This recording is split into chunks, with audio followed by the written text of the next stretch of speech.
Bonjour chers élèves de la deuxième année collège parcours international dans cette activité à distance.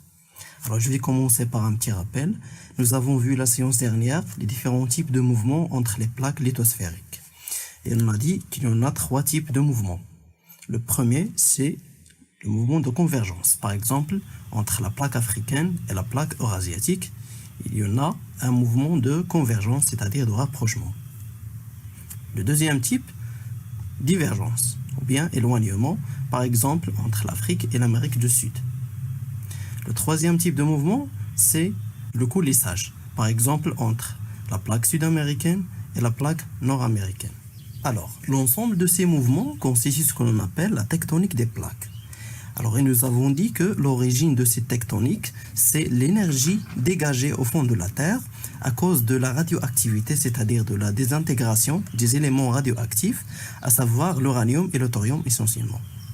Cette énergie libère une énorme chaleur qui crée des courants de convection, et ces courants de convection sont ceux responsables des mouvements des plaques, comme explique cette expérience.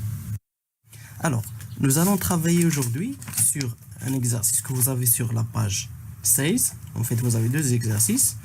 L'exercice numéro 1, alors vous allez travailler sur cette courbe, donc qui concerne bien sûr la variation de la température en profondeur de la Terre. Vous allez répondre sur les 2 questions à partir de cette courbe. Premièrement, complétez le tableau ci-dessous.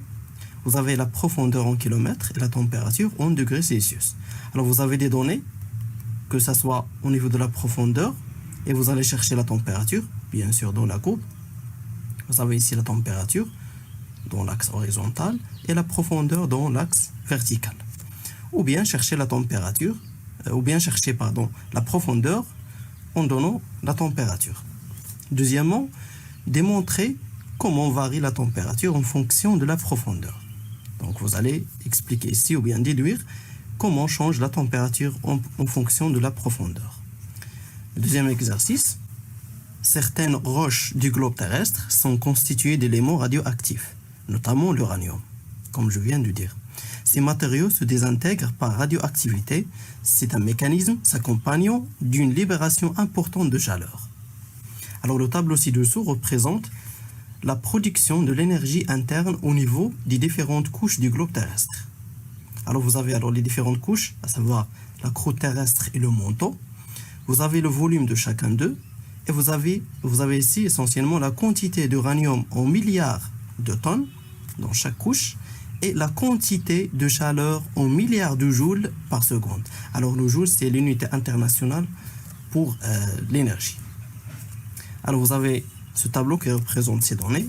Vous allez répondre ces 2 questions. La première, que peut-on déduire à partir de l'analyse du tableau? Alors vous allez essayer de lire ces données et vous allez comparer essentiellement la quantité de chaleur dégagée dans la croûte terrestre et dans le manteau. D'accord? Donc, et vous allez déduire comment change cette quantité en passant d'une couche à une autre, c'est-à-dire avec la profondeur.